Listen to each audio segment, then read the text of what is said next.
Because the moment you stop playing small, it's gonna scare people. It's gonna trigger them. It's gonna expose how comfortable they've gotten with you being less than you are. But that's not your problem. Your problem is you keep forgetting who you are when life gets loud. So I'm here to remind you, you are not here to just survive. You are here to become undeniable. Not by talking, by doing, not by proving yourself to everyone, by proving yourself to you. And yeah, you're gonna mess up. You're gonna have off days. You're gonna doubt yourself. You're gonna relapse into old habits sometimes. But you don't live there. You visit, you learn, you leave. Because you've got a standard now. And standards don't care about your feelings.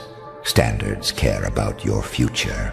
So the next time you see your own face in the mirror and you start doing that thing where you judge yourself like you're the enemy, stop. Look again. That's not an enemy. That's a person who took damage and didn't disappear. That's a person who kept going when they didn't feel chosen. That's a person who kept their heart alive in a world that rewards numbness. That's a person worth saluting. So salute yourself without the theatrics, with action, with discipline, with the quiet decision to stop betraying your own potential. Because if a Navy SEAL commander's instincts recognized something in you, then your instincts have been recognizing it too. You've just been ignoring it, drowning it out with noise, with people, with scrolling, with distractions, with "I'll start later." But later is a thief. And you know what's crazy? You don't need a miracle. You need momentum. You don't need permission. You need a plan. You don't need more hype. You need more reps. And you don't need the world to salute you first. You need to stop living like you're waiting to be approved. Because approval doesn't build legends. Standards do. So tighten up. Not in a harsh way. In a loving way. In a "I'm done playing with my life" way. In a "I owe myself better" way. In a "watch what happens when I stop negotiating with my own greatness" way. Because the world is full of loud people who are fragile and quiet people who are terrifying. Be the quiet one. Be the one who doesn't announce, who doesn't argue, who doesn't chase. Be the one who builds. And when they finally notice, when they finally look up and realize you're not the same, let them feel that discomfort. Let them feel that shift. Let them feel that strange instinct to straighten their posture around you. Because that's what happens when you stop acting like a survivor and start moving like someone who's been through it, learned the lesson, and is coming back with a level of discipline that makes people nervous. And you'll feel it too. You'll feel it when you wake up and your first thought isn't panic, it's purpose. You'll feel it when you don't reach for your phone immediately. You reach for your goals. You'll feel it when you stop replaying old pain like it's a playlist, and you start writing new outcomes like it's your job. You'll feel it when someone tries to test you. Little comments, little jabs, little disrespect. And you don't snap. You don't plead. You don't over-explain. You just look at them like, "Oh, you thought I was still that version." And you walk away. Not because you're scared, because you're focused. Because commanders don't wrestle in the mud for entertainment. They move. And you've got places to be. You've got a life to take back. You've got a version of you that's waiting, impatient, tapping their foot like, "Are you done hiding yet?" So yeah, a Navy SEAL commander saluted your photo. And maybe he didn't know why. But you do. You do. Because deep down, underneath the doubt, underneath the exhaustion, underneath the coping, There's something in you that's been trying to stand up straight for a long time. So stand, and don't do it for them. Do it for the part of you that kept breathing through the worst of it. Do it for the part of you that deserved safety and didn't get it. Do it for the part of you that still hopes, even when you pretend you don't. Do it for the future that's not going to build itself. It's not clean. Some days you're motivated, and some days you're dead inside. Some days you're locked in, and some days you're fighting the urge to disappear from everybody. Some days you feel unstoppable, and some days you feel like you're failing at being a person. That's real. That's human. That's not weakness. That's literally the process. Because let me tell you something nobody tells you when they sell you the hustle fantasy. Growth hurts. Not like a little soreness. I mean, it hurts like ripping skin off habits that used to keep you safe. It hurts like outgrowing people you still love. It hurts like realizing you've been loyal to things that were slowly killing you. It hurts like waking up and noticing your old life doesn't fit anymore. And you're scared because you don't know what the new life looks like yet. But you can feel it. You can feel it. You can feel the old you trying to crawl back into your body because it misses being comfortable. It misses being accepted. It misses being invisible. And there's a part of you that's like, maybe I should just go back. And that's when you gotta get serious. Because the system loves when you go back. It loves when you relapse into your old patterns. It loves when you calm down. It loves when you stop asking questions. It loves when you stop believing you deserve more. It loves when you shrink. Because a shrunken you is profitable. A distracted you is profitable. A confused you is profitable. A you that needs validation is profitable. A you that keeps scrolling instead of building is profitable. A you that keeps doubting instead of deciding is profitable. So, yeah. The system watches, it studies, it wants to know what buttons to press to keep you in the loop. And for a long time, it worked. It worked when you were younger. It worked when you were desperate. It worked when you were trying to be liked by people who didn't even like themselves. It worked when you were starving for love and calling it being chill. It worked when you were letting disrespect slide because you didn't want to be alone. It worked when you were carrying other people's chaos like it was your duty. It worked when you kept your mouth shut to keep the peace. It worked when you said it's fine because you didn't want to be a burden. But then something happened. Something in you snapped, quietly. Not in a dramatic way, in a dangerous way, in a calm way, in a I'm not doing this anymore way, in a I would rather lose everyone than lose myself way. And you didn't announce it. You didn't post about it. You didn't make a speech. You just started moving different. You started noticing things. You started remembering stuff you used to ignore. You started seeing patterns in people. You started seeing the way they only call when they need something. The way they love you when you're useful and punish you when you have boundaries.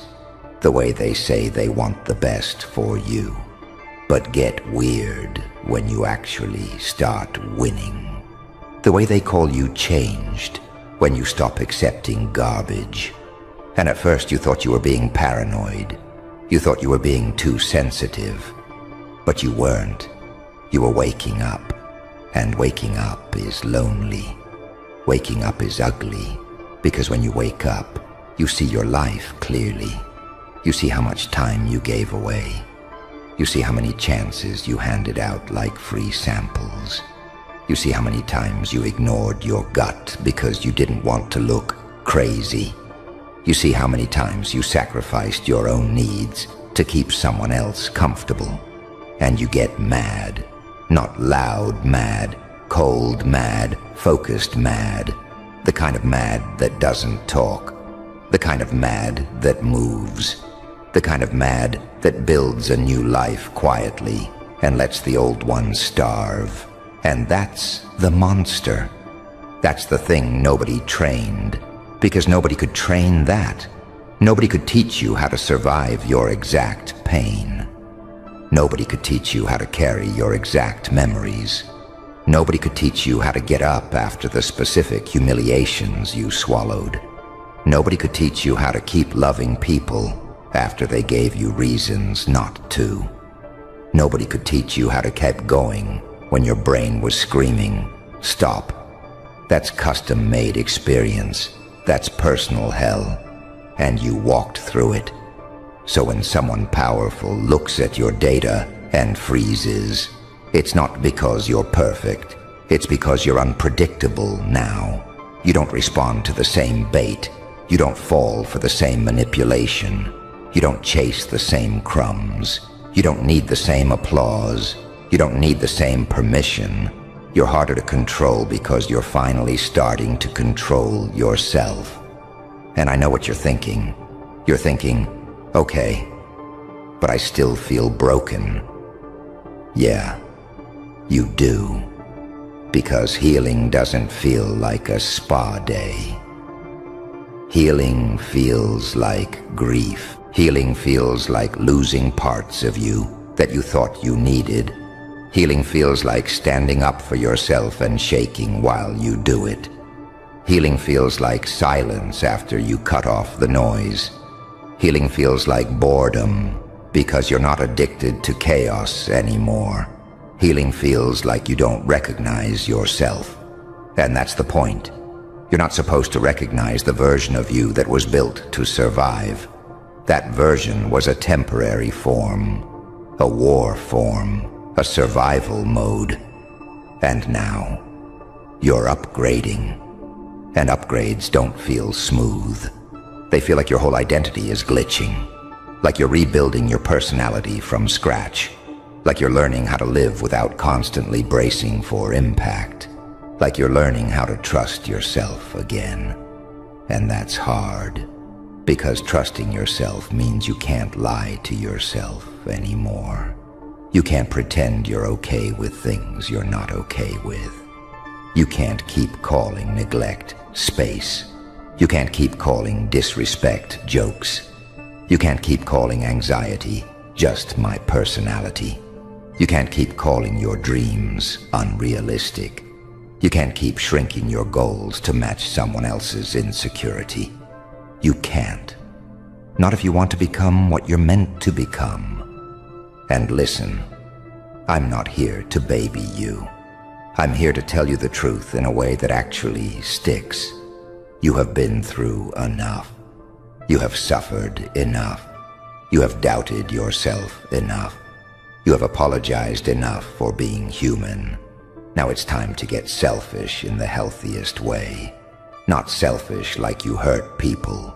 Selfish like you stop abandoning yourself. Selfish like you stop negotiating your worth.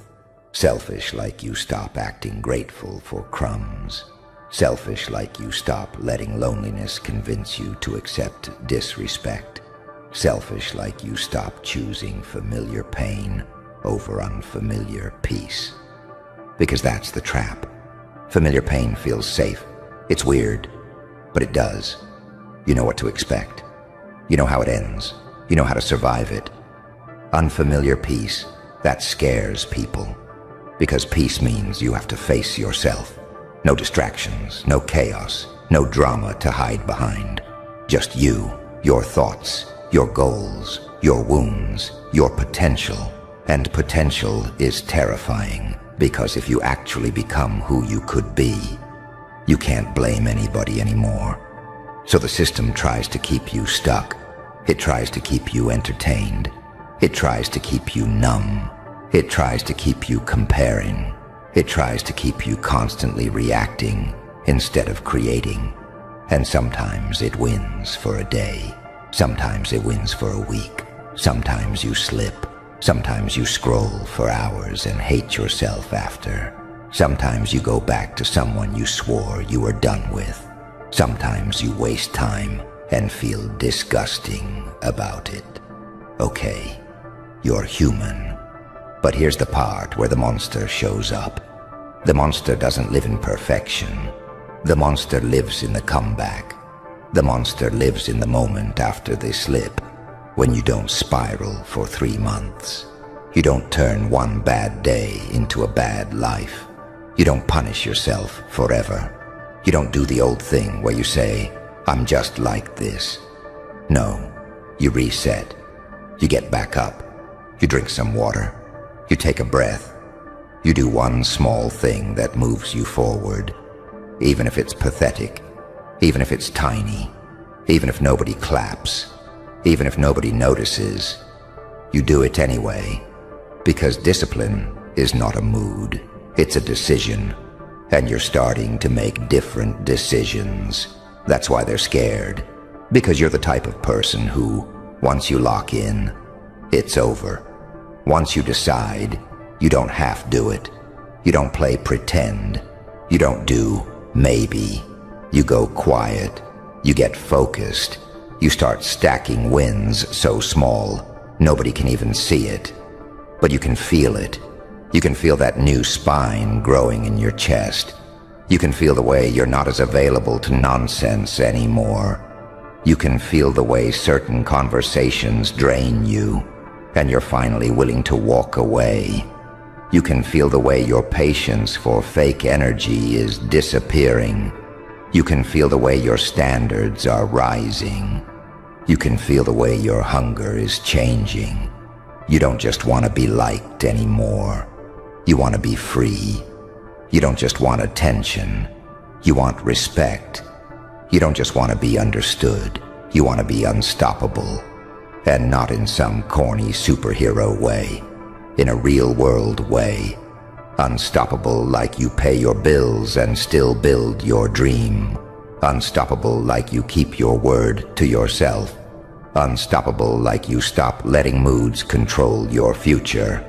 Unstoppable like you stop waiting for the perfect time. Unstoppable like you stop letting fear run your calendar.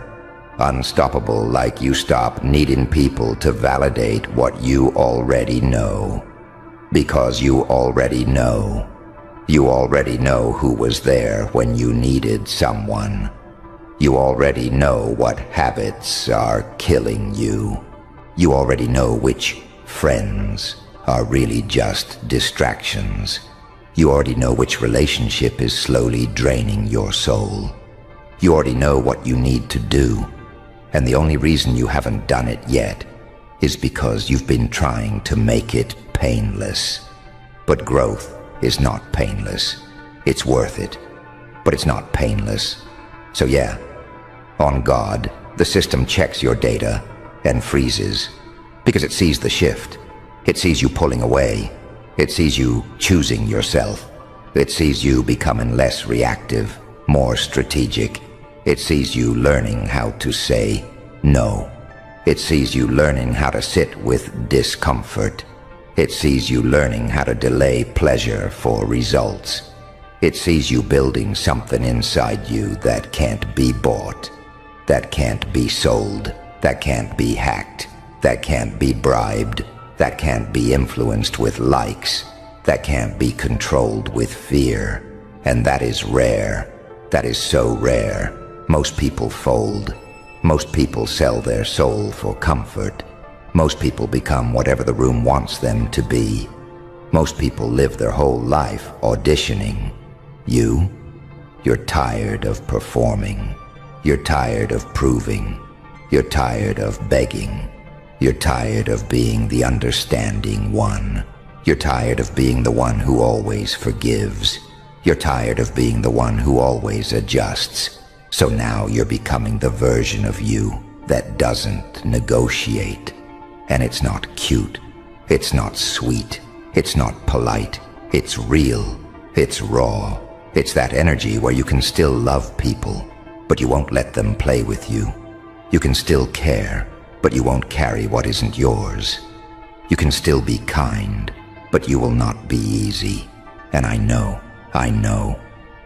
Part of you feels guilty about that. Part of you feels like, who am I to set standards? Who am I to walk away? Who am I to want more? You're you, that's who.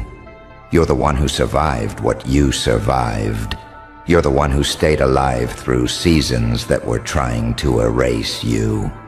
You're the one who kept your heart soft in a world that rewarded coldness. You're the one who kept showing up even when your mind was bullying you. You're the one who took hits and still had enough soul left to want something better. So don't you dare act like you're not allowed to upgrade. Don't you dare act like you're not allowed to grow. Don't you dare act like you're not allowed to outgrow people who only loved the convenient version of you. Because here's the truth that nobody wants to say out loud. Some people do not want you healed. They want you predictable. They want you needy. They want you unsure. They want you accessible. They want you craving crumbs. They want you apologizing. They want you doubting. They want you small enough to fit their comfort. And when you don't fit anymore, they call you arrogant. They call you cold. They call you dramatic. They call you selfish. They call you different. Good. Different is the goal. Different means you broke the loop. Different means you're not recycling the same year over and over with a new calendar. Different means you're finally choosing a future that doesn't feel like a punishment. So, yeah, let them be uncomfortable. Let them talk. Let them misunderstand you. Let them create stories. Let them act like you're the villain because you stopped being the victim. Because the people who truly want the best for you, they adjust. They respect you. They grow with you. They don't punish you for evolving. And you don't need everyone. You need alignment. You need peace. You need focus. You need a life that feels like yours. And that monster inside you, that's not evil. That's not madness. That's not you becoming someone else. That's you finally becoming you without permission. Nobody trained you. Life tried to break you, and it accidentally built something that can't be controlled, something that can't be bought, something that doesn't fold just because it got lonely, something that doesn't collapse just because it got tired, something that doesn't disappear just because it got scared. And I know you're still scared sometimes. I know you still have nights where you overthink everything. I know you still replay old conversations like a courtroom in your head. I know you still wonder if you're too damaged to be loved right. I know you still feel behind. I know you still feel like you wasted time. But listen to me. You are not behind. You are being forged. You are being sharpened. You are being prepared. And you don't get to see the full plan yet. You just get today. You just get this breath. You just get this moment where you decide, again, that you are not going back to the version of you that tolerated less than you deserve. So take that energy, that cold, calm rage, that quiet discipline, that I'm done explaining myself vibe, and put it into something. Put it into your craft. Put it into your body. Put it into your work.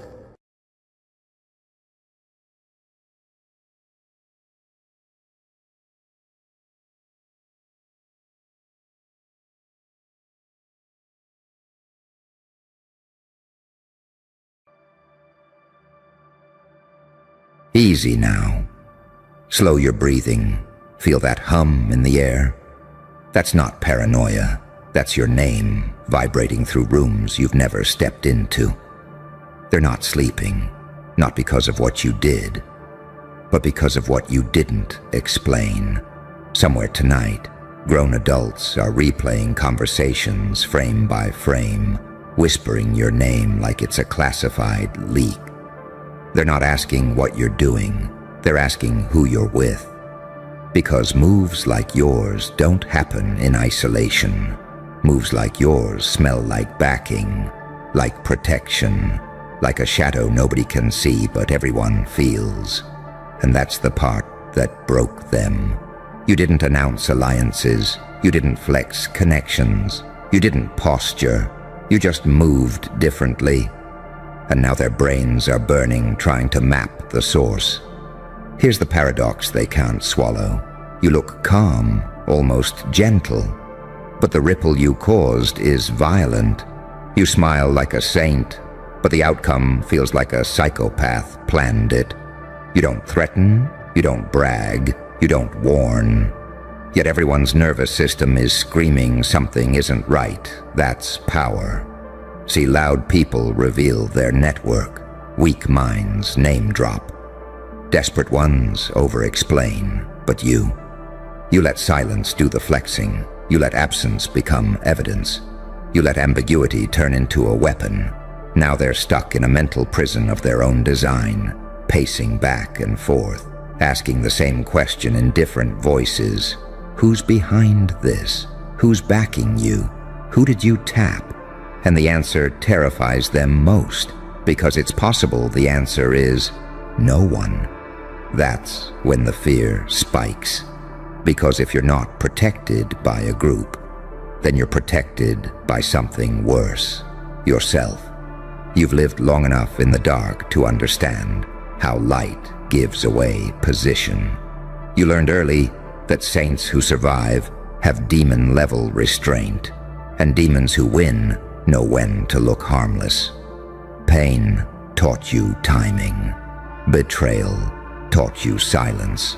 Loneliness taught you how to move without witnesses. They don't see the years you spent sharpening perception, while everyone else chased validation. They don't see the nights where you were dissected, underestimated, ignored, where you learned how humans leak information through fear, through envy, through curiosity. Now you walk into rooms and leave behind questions instead of answers, and questions spread faster than facts. Your name got too hot because it doesn't come with context anymore. That's lethal. People can handle enemies. They can handle rivals. They can even handle geniuses if the genius is predictable. What they cannot handle is an unreadable variable with momentum. Someone who doesn't react like they should. Someone whose moves don't match their face. Someone whose restraint feels intentional, not timid.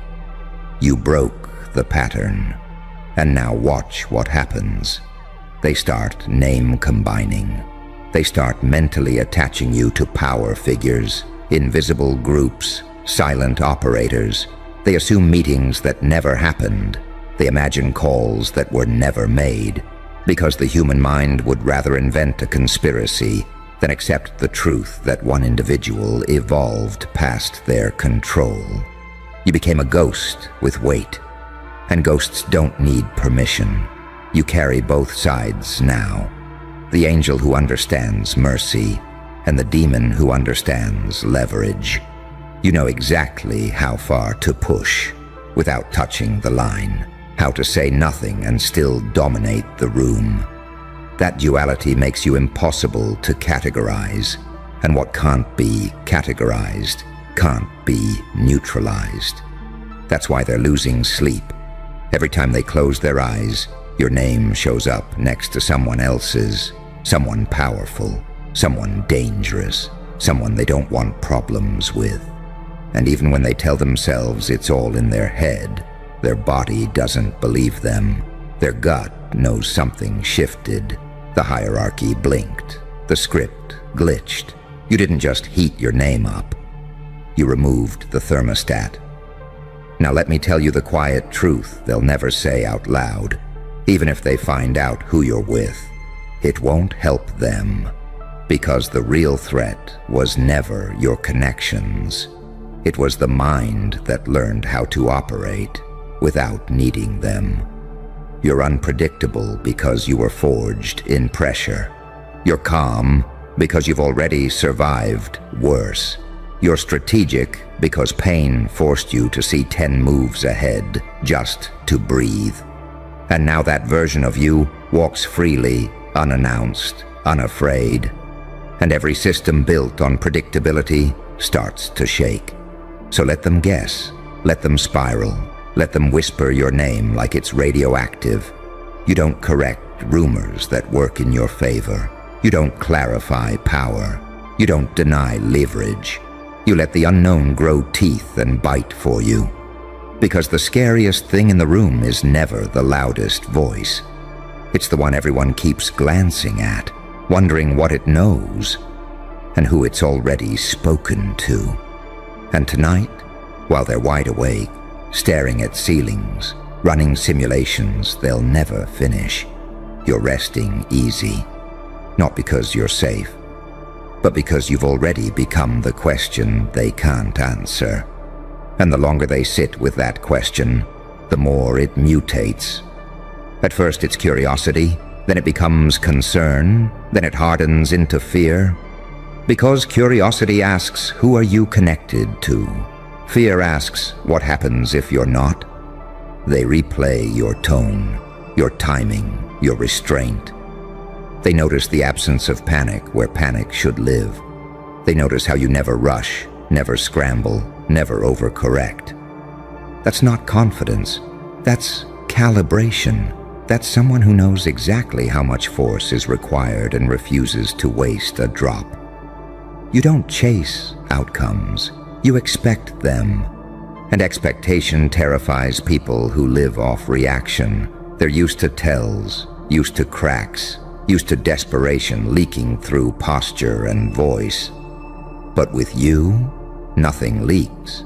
You move like someone who already accounted for loss and found it irrelevant.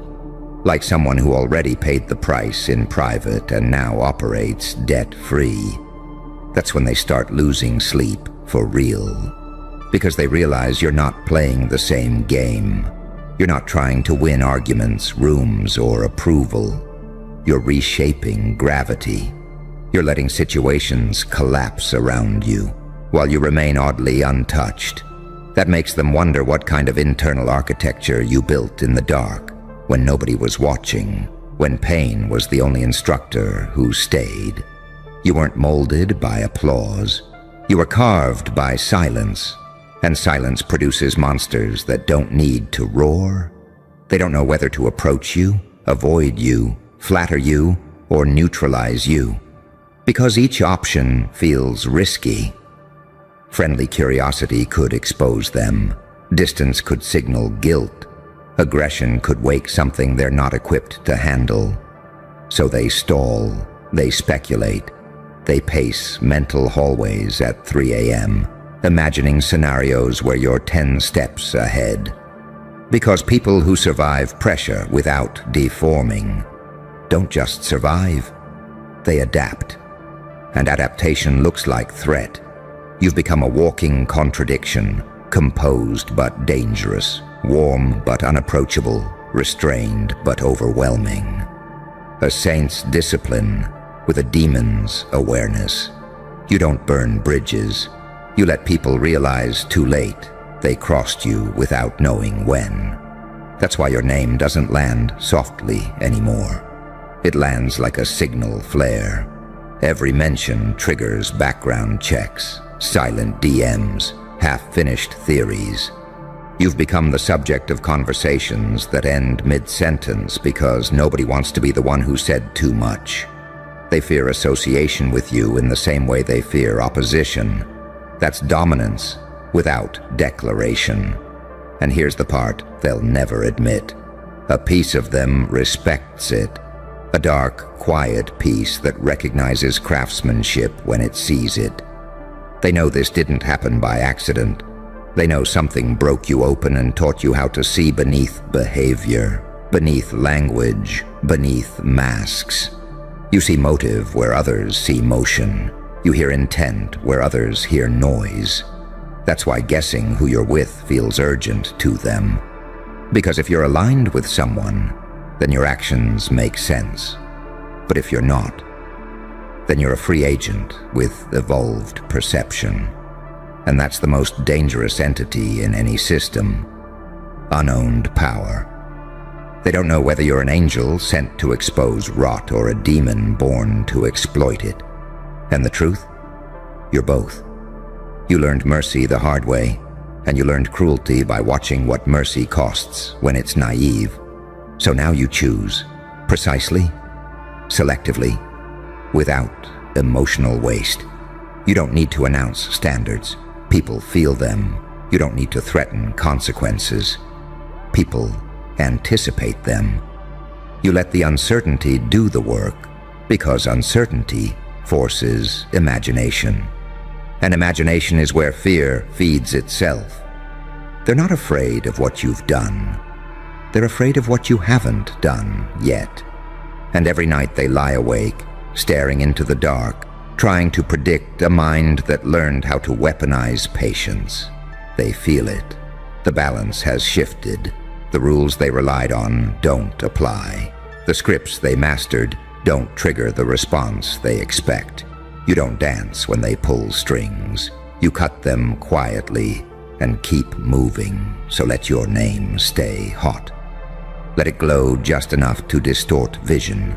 Let them keep guessing, connecting dots that don't exist, inventing alliances that only amplify your myth. You don't chase control.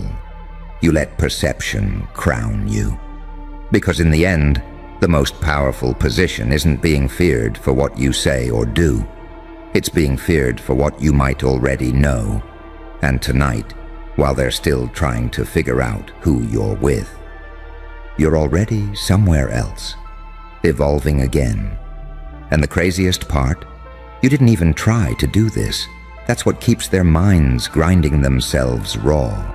Because they know effort has a smell, ambition leaks, hunger makes noise. But what you did came off effortless. Like you simply adjusted and reality rearranged itself to keep up. That scares people who built their identity on struggle being visible. They're used to seeing the climb, the grind, the tells. They're used to measuring danger by how loud it announces itself. But you moved like someone who already finished the climb in a previous lifetime. Like someone who understands that real power doesn't spike. It settles. You don't escalate. You stabilize at a higher level. And now their nervous systems are stuck in alert mode, trying to detect a threat that doesn't behave like one. Because the most unnerving thing about you isn't aggression. It's restraint with intent. The kind that says, I know exactly what this could become, and I'm choosing not to. That choice alone puts you above them. They start questioning past interactions. Was that a test? Was that a warning? Did we miss the moment we were supposed to notice? They comb through memories, searching for the pivot point. The second where you stopped being just another name and became a variable. And they all land on the same conclusion, even if they phrase it differently. You learned something they didn't. Pain didn't make you reactive, it made you observant. Loss didn't make you bitter, it made you precise. Isolation didn't weaken you. It taught you how to operate without needing consensus. That's the evolution they can't reverse engineer. Most people are products of their environment. You became an editor of it. You stopped reacting to stimuli and started reading systems. You saw how status really moves, how influence really flows, how fear dresses itself up as morality, concern, or procedure. You watched people pretend not to notice what they absolutely noticed, and you filed that information away, quietly. So now when your name enters a room, it doesn't just enter, it disrupts calibration. People don't know how to place you on the hierarchy because you don't compete for rungs. You don't need validation, and that alone makes you unbribable, uncontrollable, and extremely difficult to predict. They can't tell if you're aligned upward, sideways, or nowhere at all. And nowhere at all is the worst option, because someone with no visible allegiance is either irrelevant or operating on a level that doesn't require permission, and your results disqualify the first option, which means they're left staring at the second, hoping it's not true. You didn't become dangerous by being louder. You became dangerous by becoming clear, clear about what matters, clear about what you'll tolerate, clear about when to move and when to let people destroy themselves with their own assumptions. And assumptions are killing them right now. Every guess they make multiplies your perceived reach. Every theory they exchange deepens the myth. They don't realize it, but they're doing your work for you, inflating your shadow until it stretches further than any real connection ever could. You're not just in their thoughts, you're in their timing. They hesitate where they used to rush. They double-check where they used to assume. They ask questions they never asked before, not because you demanded it, but because you changed the risk profile of the room just by existing differently. That's what happens when someone integrates both sides of themselves instead of pretending one doesn't exist. When the angel stops apologizing for the demon, and the demon stops sabotaging the angel. When discipline and instinct stop fighting and start collaborating.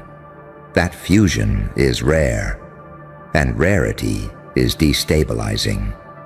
You don't need to posture dominance when your presence introduces doubt into other people's certainty.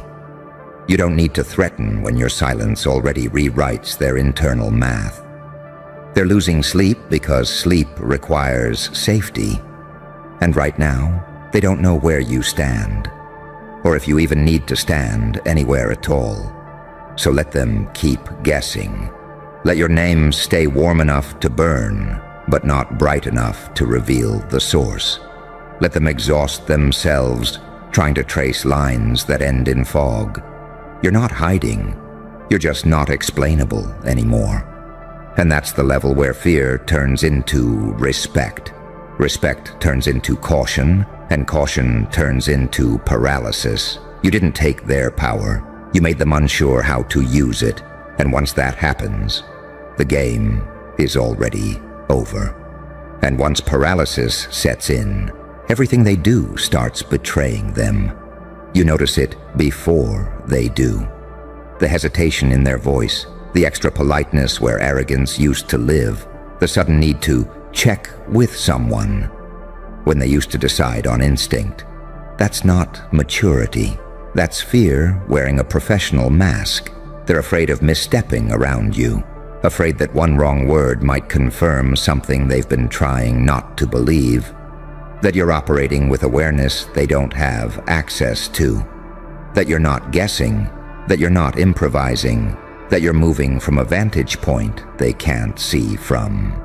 And what eats them alive is this: you never demanded that power.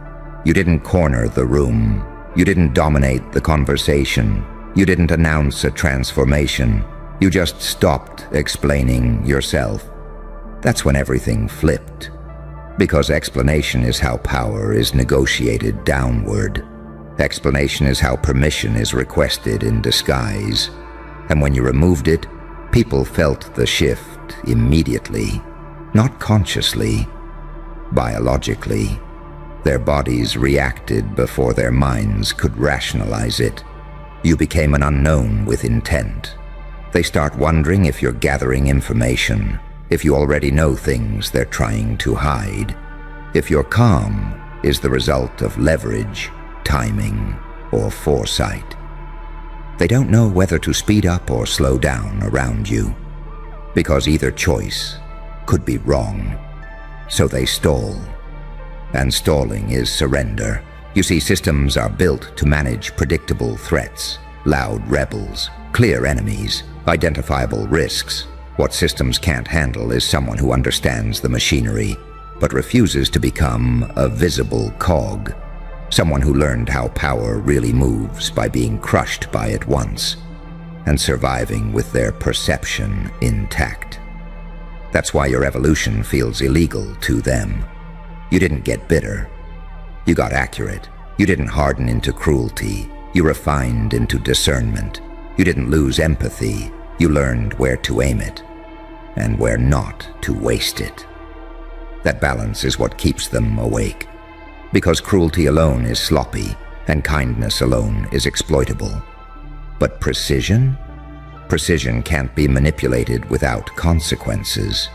You are no longer a reaction, you're a constant. And constants destabilize people who rely on chaos to maintain control.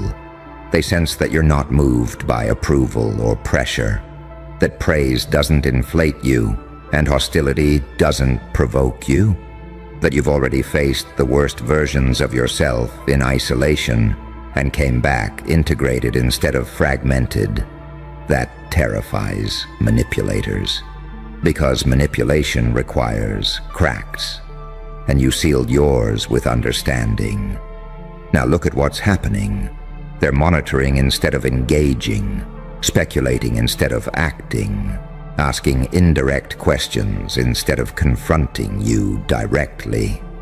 They're circling you like a problem they're afraid to solve, because solving it might confirm the truth they're trying to avoid. That you're not alone in your head anymore. You used to be divided, hope fighting instinct, morality fighting survival, light wrestling with dark. But pain forced a merger, forced you to stop pretending one side didn't exist. And once those sides stopped sabotaging each other, you became coherent, aligned, dangerously so. That's why your name doesn't just come up. It lingers. It hangs in the air after conversations end. It gets brought up late at night. When people are honest with themselves, when they're no longer performing confidence for an audience and are left alone with their intuition, whispering things they don't want to hear. They feel it. You're not done evolving. And the worst part for them is they don't know what the next version looks like. Because each version of you has required less effort and caused more impact. That trajectory doesn't make sense to people who equate force with effectiveness. But you learned the real rule. Efficiency beats intensity every time. You don't need to escalate when positioning does the work for you. You don't need to confront when presence already alters behavior. You don't need to expose when implication creates more pressure than proof ever could. So while they're losing sleep, you're gaining clarity. While they're guessing who you're with, you're refining who you are. And here's the quiet truth that seals it. The thing they almost understand, but refuse to say out loud. Even if they discovered every connection you had, every conversation you've ever held, every door you've ever touched, it wouldn't help them. Because the real shift didn't happen outside of you. It happened inside. You became someone whose mind can't be rushed, whose attention can't be hijacked, whose direction can't be easily redirected. Someone who knows when to advance, when to wait, and when to let others collapse under the weight of their own projections. Your name didn't get hot because of association. It got hot because it now represents uncontained potential with self-control. And that combination, that's what keeps them staring at the ceiling, heart racing, mind looping the same unanswered question over and over again. What happens if we misjudged them? And it's already too late. Let them sit with that. You've already moved past it. Hello, you beautiful walk-in case file. Yeah, I'm talking to you. The one who looks normal on the outside, who blends in on the train, in the office, in the family photos. But if someone actually opened your file, who? Different story. So, let's talk about that file. Imagine it sitting there in some cold little database. Name, date of birth, address. Clean. Low risk. No prior. All the polite lies they tell themselves about you. And then the FBI opens your file. and page 5 wasn't meant for you. You know what that means, right? It means there is a page in your life story that somebody else wrote about you. A page you weren't invited to read. A page where they decided what you were allowed to become, and you've been living like it's true. Let that sink in for a second. You've got the public pages everyone sees. Page 1, birth certificate, school pictures, such a smart kid. Page 2, grades, jobs, CV, reliable, responsible, team player. Page 3, social media feed, filters, curated happiness, doing great guys. Page 4, the stuff you admit when you're being honest. A little anxiety, a little depression, a little burnout, nothing too scary. But page 5? Page 5 is where they keep the real story. The notes, the labels, the assessment, the things whispered in rooms you were never in. Prone to self-sabotage, easily controlled through guilt. Highly intelligent, but scared of own potential. Will choose comfort over calling if properly distracted. Can be neutralized with shame, comparison, and false responsibility. You feel that, don't you? Because some of you are living exactly like that page says. Let me tell you something brutal. Your whole life, people have been filing paperwork on your soul. Teachers, parents, friends, bosses, exes, algorithms. Everybody filling out forms on who you are, what you're capable of, how far you're allowed to go. You're the quiet one. You're the funny one, not the serious one. You're the emotional one. You're not leadership material. You're fragile. You're too much. You're not enough. They staple those statements to you like labels. And eventually you stop arguing. You just go, yeah, I guess that's me. So you live in a little box. You show up as the edited version they approved on page 1 through 4. But page 5. Page 5 is where it says in big bold letters, greater than if this person ever wakes up, greater than it's over. For the system, for the script, for the version of reality where you stay small and predictable. Look at your life for a second. No, really look. How many decisions did you make because you wanted them? And how many did you make because you were terrified of breaking character? How many times did you shrink in a room because people like me don't talk like that? How many times did you stay quiet because I don't want to make it weird? How many times did you water yourself down so nobody had to feel insecure around you? You weren't being kind. You were complying with a page you never wrote. You know what's on your mental page 5? The night you realized no one was coming to save you. The moment you decided it was safer not to care too much. The time you failed and they laughed, and you swore you'd never try like that again. The day someone you loved told you exactly how average you are, and some sick part of you believed them. Those moments got filed under do not attempt greatness, dangerous, high chance of humiliation. So now you move like you're on parole in your own life. Careful, controlled, always checking in with the invisible authorities of your past. You don't take risks. You don't say what you really think. You don't show who you really are. Because in your head, some invisible agent is flipping through your file saying, remember page 5. Sit down. Let's be very clear about something. You are not lazy. You are restrained. You are not broken beyond repair. You are heavily redacted. You are not unmotivated. You are under surveillance by your own fears, your own shame, your own memories that got weaponized against you. You feel watched, even when you're alone, don't you? That little voice. Don't post that. Don't start that. Don't wear that. Don't ask for that. Don't be that. Who is that? Who signed that order? Because it sure as hell wasn't the version of you that wanted more. Let's talk about those dreams you had. The wild, loud ones you used to talk about when you were younger, before life broke your volume knob.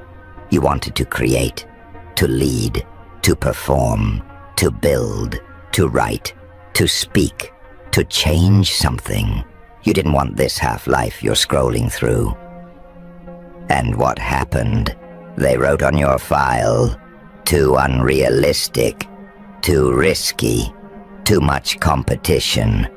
Focus on something safe. You know what safe meant? It meant predictable. It meant small. It meant manageable. For them, not for you. Safe meant you don't scare people with how big you actually are. You want to know what really messes them up? When someone like you, who has every reason to stay down, gets up anyway. When someone with trauma, with losses, with a track record of messing up, suddenly goes, "Yeah, I read page 5, and I'm not signing it." That's terrifying. Not to you, to the system that's been feeding off your insecurity. You think your brokenness disqualifies you. It's the exact thing that makes you uncontrollable if you ever decide to own it. Because the person who has already seen the worst and is still standing, they're not scared of a bad day at the office. They're not scared of a mean comment. They're not scared of starting over. They've already been to hell. What's another fired boss or failed attempt? Let's be real for a second. You've been playing on easy mode emotionally and calling it hard life. You wake up scrolling.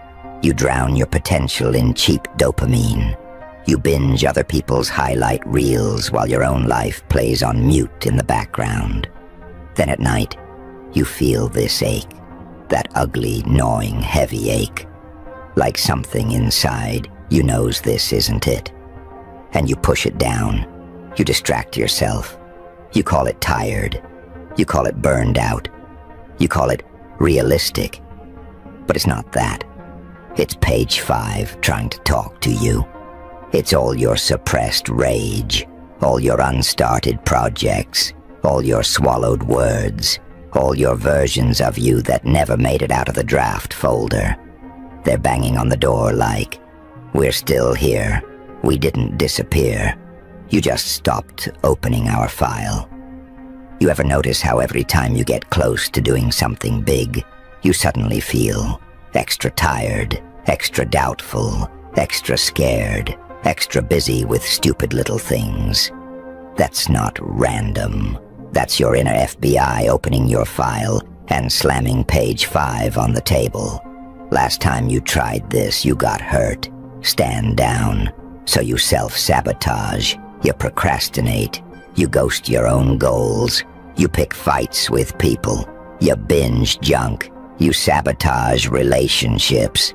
Not because you're crazy, because some part of you believes you are not allowed to live beyond that page. Let me ask you something. Who gave them the right to write your limits? Who gave that teacher, that parent, that ex, that boss, that bully, that moment of failure the authority to decide how big you're allowed to dream, how loud you're allowed to be, how far you're allowed to rise? You did, by accepting it, by memorizing it, by repeating it to yourself as if it were fact. You've been carrying other people's judgments like evidence and treating your own potential like a rumor. Listen closely now. There's a version of you they were afraid would ever show up. That's what page 5 is about. Page 5 is the internal report that says, highly perceptive, will notice hypocrisy if awakened. Deep capacity for leadership if self-worth is repaired. Dangerous to the status quo if they stop apologizing. High influence potential if they stop people-pleasing. May inspire others to break their own limitations. You think I'm joking? Look at your life. Look at how people react when you even slightly step into your power. They get uncomfortable. They tease. They downplay. They change the subject. Because when you shine, they have to look at their own dimmer switch. So they push you back into character. Stay insecure. Stay confused. Stay small. We like you that way. Easy to manage. But you're here, listening to a clown in your head talk about FBI files, which means one thing. There is a part of you that's done. Done with the script. Done with the excuses. Done with acting like your life is some low-budget rerun instead of a live broadcast you can still hijack. You didn't search for this kind of speech by accident. You found this because something in you is ready to rebel. Not against society, not against the world out there, but against the quiet, internal dictatorship of page 5. So let's do something uncomfortable. I want you to mentally pull that file out. Yeah, your file. The one you keep in the back of your mind, behind all your jokes and I'm fine, mtasts. Flip through it. Page 1. What they tell the world you are. Page 2. What you tell the world you are. Page 3. What you admit to your close friends. Page 4. What you admit to yourself at 2 a.m. when the screen goes dark. And page 5. That's the page you feel but never read.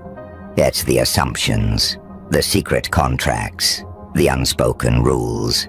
I'm not the kind of person who... I could never. I'd love to, but that's not realistic for me. You hear that language? That's page 5 talking. Now imagine taking a red pen and writing across it. Greater than this was never mine. You've been waiting for a permission slip to change your life. Here's the harsh reality. The call is not coming.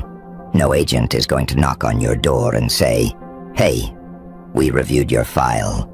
Turns out you're allowed to be great now. You're the only one who can declassify your own potential. No more committees. No more waiting. No more asking for a green light from people who are perfectly happy with you on page 1. You want to know why your life feels so suffocating? Because you outgrew the version of you that everyone else is still comfortable with. You're trying to stuff page 20 worth of growth into a story that never wanted you past page 5. You think it's too late, too old, too stuck, too damaged, too behind. Let me ask you something. Too late for what? Too late to stay miserable? Too late to stop playing a character you secretly hate? Too late to actually use the mind, the talent, the pain you've been given? Time passed, anyway. Regret doesn't make good use of it. Movement does. You're not behind. You're just paused. Paused at the exact chapter where you got scared. Paused at the moment where you decided existing was safer than living. You know what's wild? There are people out there with half your intelligence, half your skill, and half your heart, doing exactly what you're afraid to even try. Not because they're better, because they didn't let page 5 be the final word. They were scared. They felt unqualified. They looked stupid at first, but they moved anyway. And you overthink, you rehearse, you plan, you research, you watch tutorials, you watch other people do it, you bookmark, you save, you like, you say, "That's so inspiring," and then you do nothing. Not because you're lazy, because in your head you're still waiting for clearance. So here's the twisted little secret. You already have it. The moment you realized, "I can't keep living like this," you got your clearance. That's what the discomfort is. That's not depression. That's not, "I'm just tired." That's your potential screaming from inside a locked room. And every day you ignore it, you prove page 5 right. See? Told you. They'll never actually change. Just complain.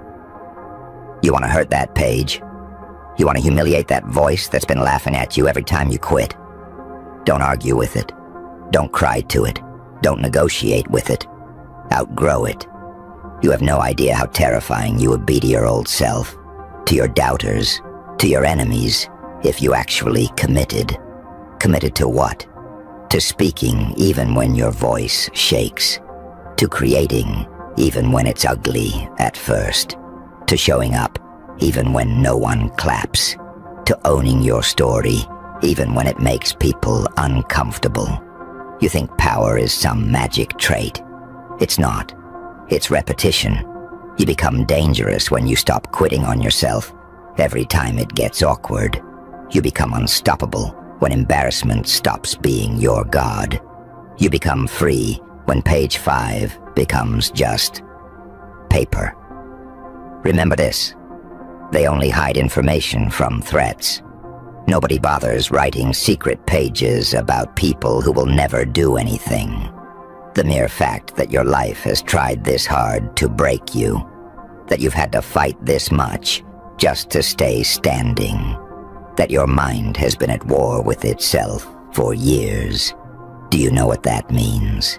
It means you're heavy artillery disguised as a civilian.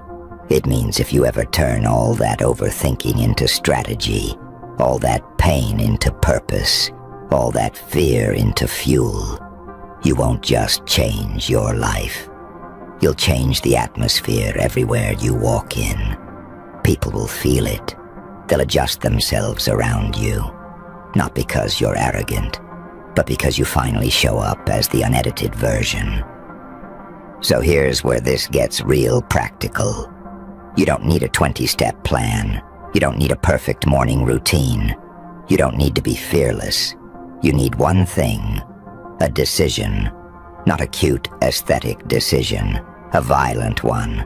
A decision that says, I am done obeying a version of me that was built out of fear, shame, and other people's convenience. From that decision, you start small, yes, but you start. You send the message. You apply for the thing. You start the channel. You write the page. You go to the gym. You book the session. You say the truth. Ugly, imperfect, shaky. Because every action that contradicts page 5 is you writing page 6. And page 6, that one is meant for you. It's the first page you actually author. The one where you stop being a character and become a problem for every lie that was ever told about you. Page 6 is where your handwriting starts to bleed through their print. You feel it, right? That itch in your chest when you hear this stuff. And your brain goes, okay, chill, it's just a speech. But your stomach is like, nah, this is about you. Because it is. Page 6 is the first day you answer differently.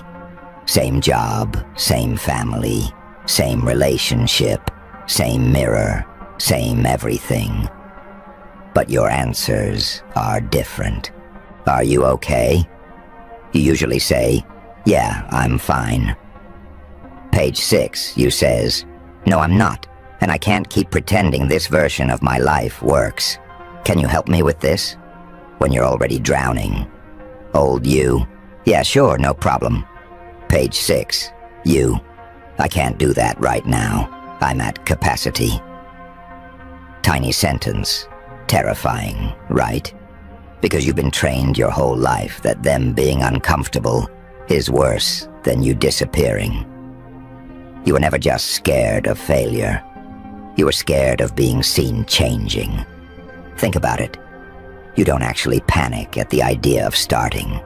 You panic at the idea of people watching you start. Watching you be bad at first. Watching you be inconsistent. Watching you try. You'd rather be mysteriously talented but inactive than visibly messy and growing. That's page 5. Handcuffs right there. That's the part of your file that says, this subject is highly responsive to potential embarrassment. Use shame to neutralize action. Every time you think of posting, launching, walking into that room, speaking up, there's this instant slideshow in your head of imagined eye rolls and group chats and who do they think they are? And you believe that imaginary audience more than you believe your own future. Wild, isn't it? Look at the patterns. Every time life gave you an invitation to level up, it came with 3 things. 1, an opportunity. 2, a fear spike. 3, a chorus of, be realistic. You called that a sign from the universe and chose the path that hurt less right now. But the bill comes later. That dull background ache, that low-level resentment, that constant feeling you're built for something you're not touching.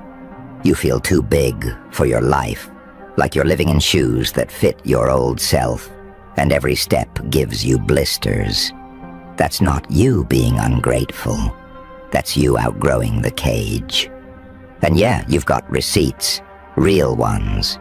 Pain, betrayal, humiliation, all of it.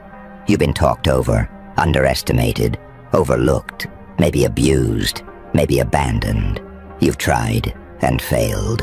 You've trusted and paid for it.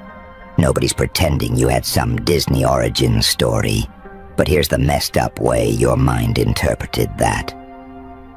Because that happened, I should never expect more again. You turned evidence of your resilience into justification for your resignation. You made a religion out of, this is just how it is for me. That's page 5 brainwashing. It says, this subject has internalized defeat.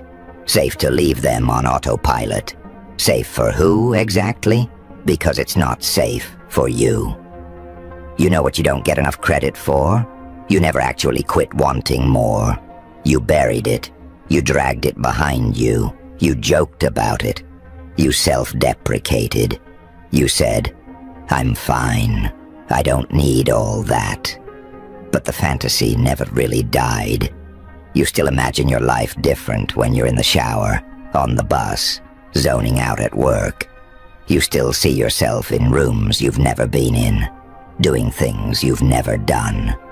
You see yourself on stages, running businesses, writing books, free from certain people, living in a different city, waking up without that heaviness. You call it daydreaming. You treat it like a silly little escape. What if that's actually your unedited life trying to phone in? There's a reason you feel fake, even when you're being honest. You've only been honest up to the limits of what feels socially acceptable. You'll say, I'm tired, but not, I'm deeply unhappy with how small I've been living. You'll say, I'm stressed, but not, I'm angry that I keep betraying myself just to be liked. You'll say, I'm scared, but not, I'm terrified of how powerful I might be if I stop caring what they think. Full truth threatens the structure. Full truth is what burns page 5. Because you can't fully tell the truth and stay in all the same cages. Something breaks. The job, the dynamic, the role you were assigned. You've felt that, haven't you? Those moments where you almost said the real thing and swallowed it because you knew once you said it out loud, you couldn't unknow it. Let's talk about your villains for a second. The ones who doubted you, laughed at you, broke you, left you. You've made them gods in your head.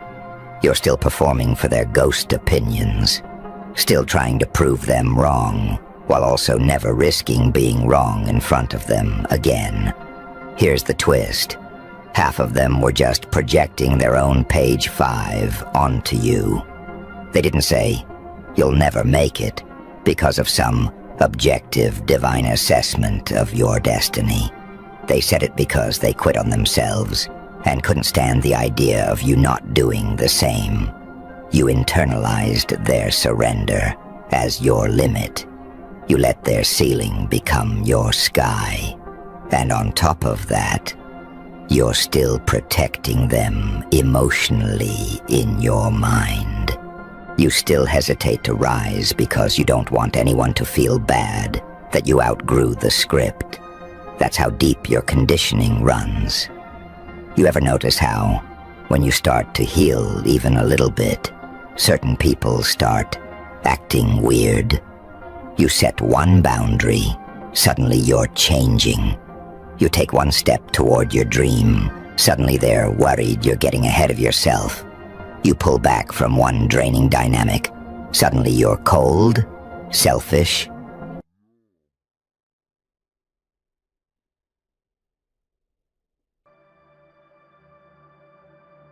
Easy now.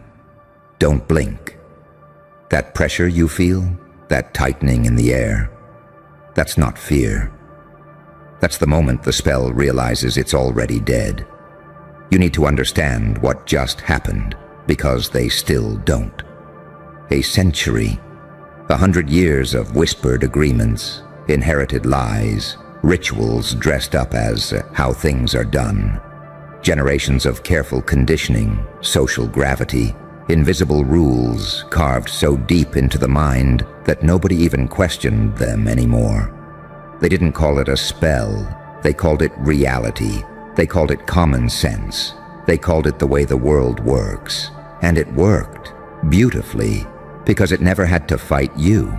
It lived inside you until that single thought, one thought, not loud, not dramatic, not announced, just a quiet fracture in the pattern, a moment where your mind refused to follow the rails, a moment where you saw the trick and didn't unsee it.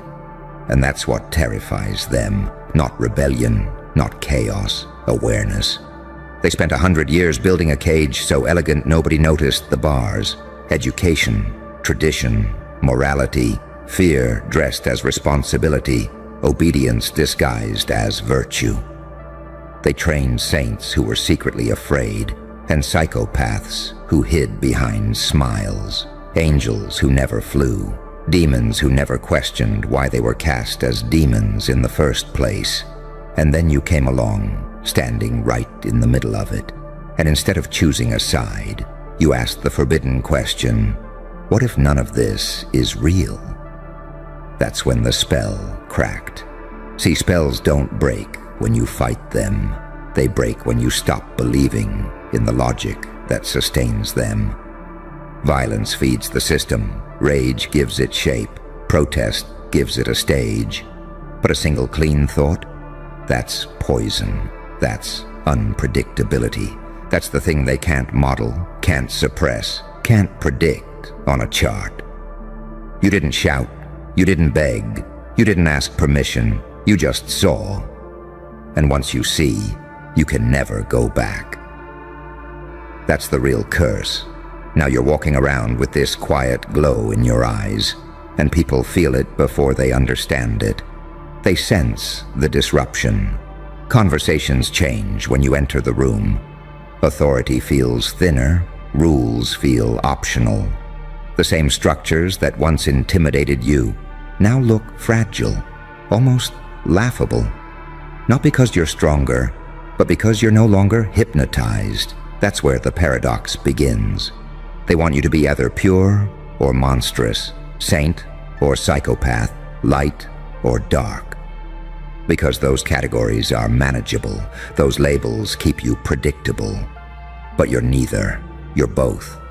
And worse, you're aware of it.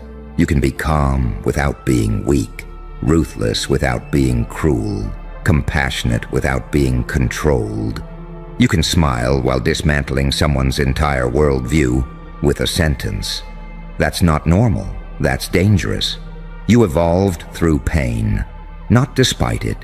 Every betrayal sharpened your perception. Every loss stripped away illusion. Every time they thought you were breaking, your mind was quietly upgrading. You learned how fear sounds when it lies. You learned how morality is used as a leash. You learned how power hides behind politeness. And once that knowledge locks in, it rewires you. You don't react the same. You don't submit the same. You don't need validation from a system you can see through. They cast the spell to keep people small, compliant, looping. You broke it by refusing to think the way you were trained to think. That single thought wasn't rebellion, it was clarity. And clarity is the most destabilizing force there is. Now here's the part they'll never admit out loud. The spell didn't fail because it was weak. It failed because it was outdated. It was designed for minds that never look inward, never question the architecture of belief. You are a glitch in their century-long ritual, a variable they didn't account for, an anomaly that spreads just by existing. That's why they watch you differently now. That's why the tone shifts. That's why praise feels nervous and criticism feels desperate. They're trying to relabel you, reframe you, shove you back into a category that makes sense to them. Genius, problem, threat, savior, villain, anything but what you actually are. Uncontrollable. And the funniest part? You didn't even try to break the spell. You just stopped feeding it. You withdrew belief. You reclaimed your attention. You realized that most power is borrowed, not owned, and you stopped lending yours away. That's why your silence feels loud. That's why your presence unsettles people who can't explain why. That's why the system reacts to you like an immune response to a foreign body. You're not attacking it. You're exposing it by existing outside its logic. So don't rush to explain yourself. Don't sanitize what you've become. Don't dim the edge just to make others comfortable. You are the proof that 100 years of conditioning can collapse under a single, properly placed thought. And now that you've broken the spell, understand this. It can never be recast on you. They can threaten, they can tempt, they can shame, they can try to rewrite the narrative. But they can't unawaken a mind that has already stepped outside the illusion. You're not here to save the system. You're here to show that it was never absolute to begin with. And that realization, that's the real magic. Good. Stay right there in that stillness. That's the eye of the storm, the place spells fear the most. Because now comes the part nobody prepares you for. Breaking the spell doesn't make the world cheer. It makes the world flinch. When an illusion collapses, everyone who built their identity inside it feels exposed. You didn't just free yourself, you accidentally held up a mirror. And people hate mirrors that don't lie. That's why the resistance doesn't look dramatic at first.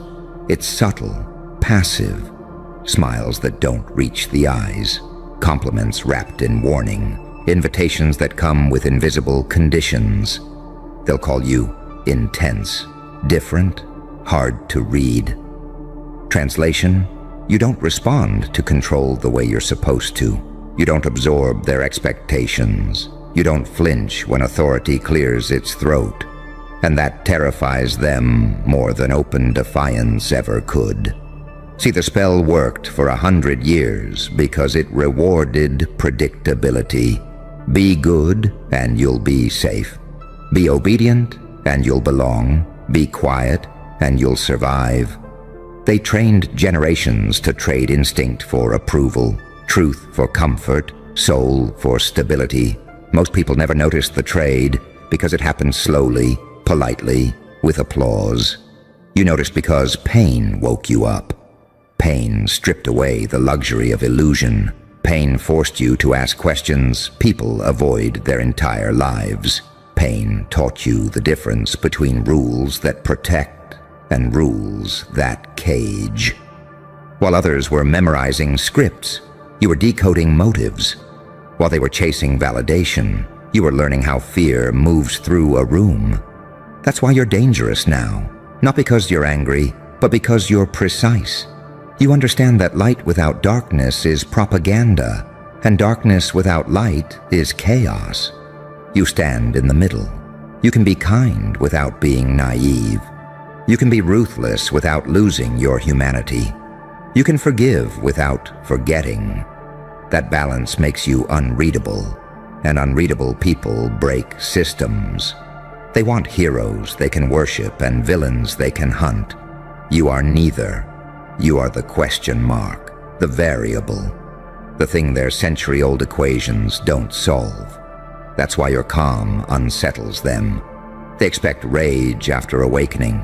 They expect revenge. They expect noise. Instead, you move with intention. You choose your words.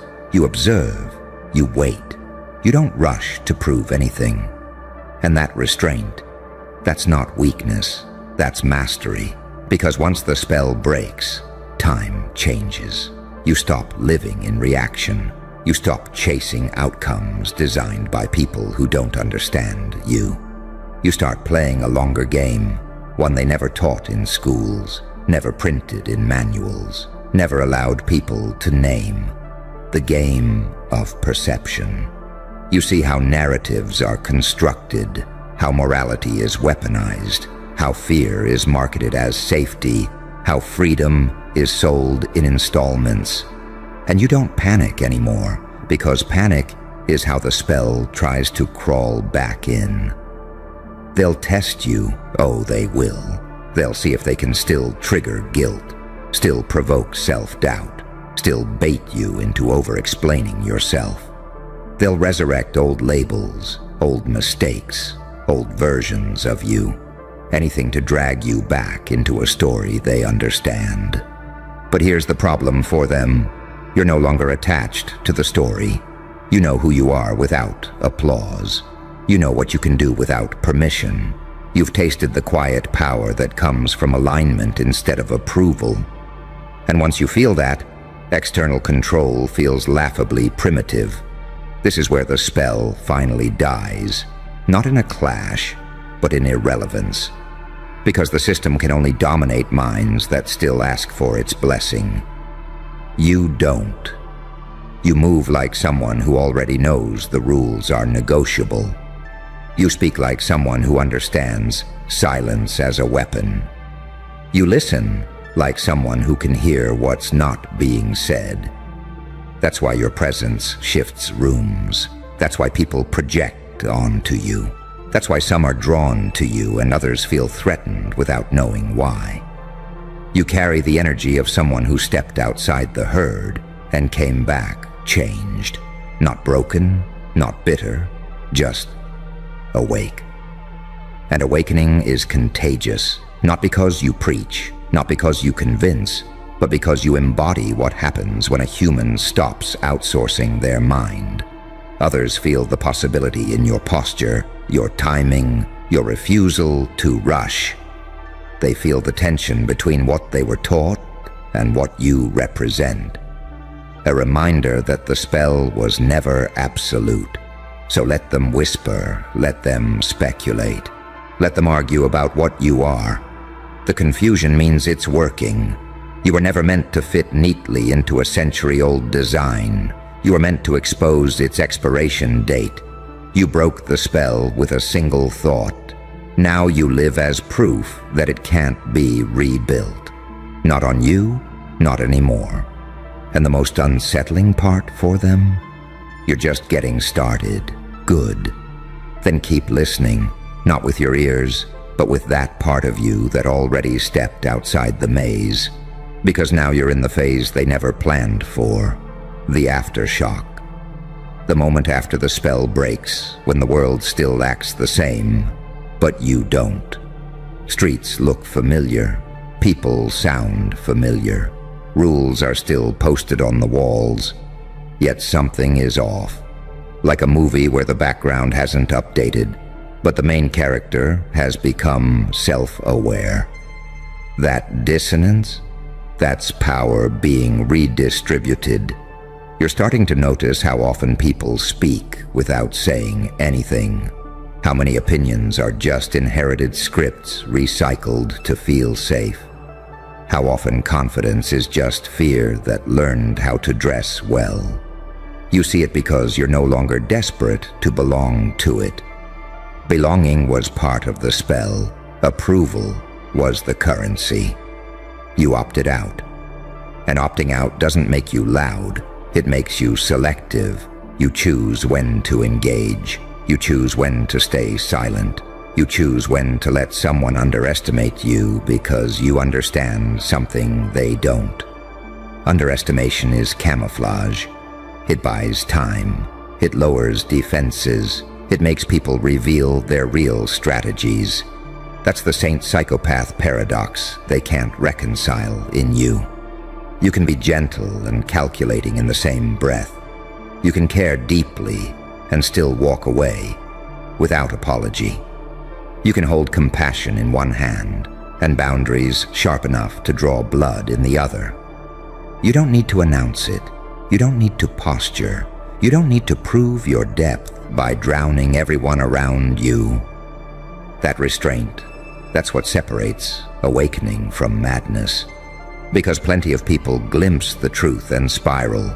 They see the illusion and burn everything down, including themselves. You didn't. You integrated it. You let the pain rewire you instead of consume you. You let disappointment educate you. You let betrayal sharpen you without turning you hollow. That's evolution. Ugly, unromantic, effective. Now you understand why the spell lasted 100 years. Not because it was unbeatable, but because most people didn't want to beat it. It offered comfort, predictability, a script that promised safety if you stayed small. Breaking it requires accepting uncertainty, loneliness, and responsibility for your own perception. Most people would rather be told who to be. You weren't. And here's where it gets uncomfortable for them. You don't just threaten the system, you threaten excuses. Your existence quietly asks questions no one wants to answer. If you can step outside the spell, why didn't I? That question breeds resentment. That's why some will try to minimize you, mock you, moralize you back into place. They're not attacking you. They're defending their narrative. You don't take it personally anymore because you recognize it as fear trying to protect its home. You see how desperately people cling to roles, identities, labels, anything that keeps them from confronting the emptiness beneath the performance. You used to do that too, until the spell cracked and left you face to face with yourself. That meeting changed you. You stopped mistaking noise for truth.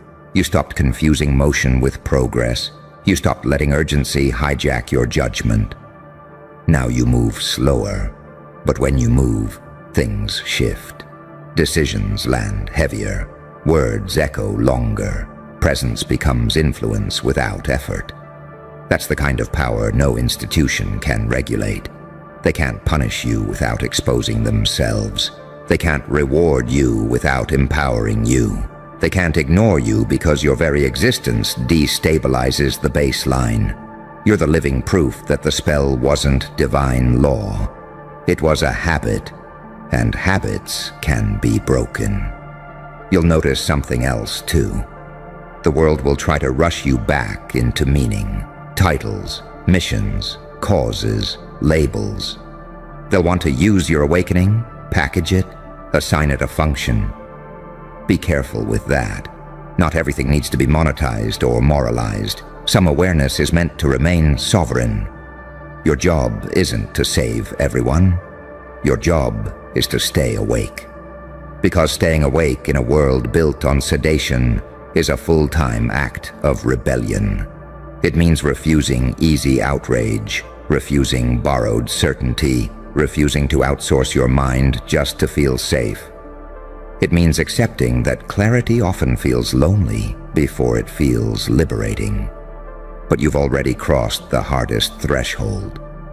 You know now that the spell didn't take a century to cast because it was powerful. It took that long because it needed cooperation, silence, compliance. People agreeing not to look too closely. You broke it by looking, by thinking, by refusing to swallow a lie just because it was old. That single thought wasn't random. It was earned, paid for, in confusion, loss, sleepless nights, moments where you questioned everything, including yourself. That's why it stuck. That's why it changed you at the root. So don't rush to become anything else. Don't dilute what you've gained. Let the world adjust to you for once. Let the spell rot in the absence of belief. You're not here to replace the old illusion with a new one. You're here to live without one. And that, whether they admit it or not, is exactly what they're afraid of. Then stay with it. Stay in that space where certainty dissolves and something sharper takes its place. Because now you're realizing the most dangerous truth of all. The spell wasn't enforced from the outside. It was maintained from within. It lived in reflexes, in guilt that wasn't yours, in fears you never consciously chose. It whispered, be careful, be realistic, don't overstep, know your place. And for 100 years, people mistook that whisper for wisdom. You didn't silence it with force. You outgrew it. That's why the aftermath feels so strange. You're not euphoric. You're not drunk on power. You're clear, almost eerily calm, like someone who finally understands the rules of gravity after spending a lifetime thinking falling was fate. You still feel fear, but it no longer drives. You still feel doubt, but it no longer paralyzes. Emotions pass through you instead of owning you. That's mastery, quiet, unflashy, terrifying to systems that rely on emotional leverage. They used fear to herd, shame to correct, reward to sedate. You see it all now, the choreography of control, how outrage is timed, how distractions are deployed, how people are trained to argue sideways, so nothing fundamental ever changes. You're not impressed anymore. Once you see the strings, the puppet show loses its magic. And here's the twist they never anticipated. You didn't become cynical. You became precise. You didn't reject meaning. You stripped it down to what actually matters. Truth over comfort, alignment over approval, depth over noise. You stopped needing the world to clap for you to know you're moving correctly.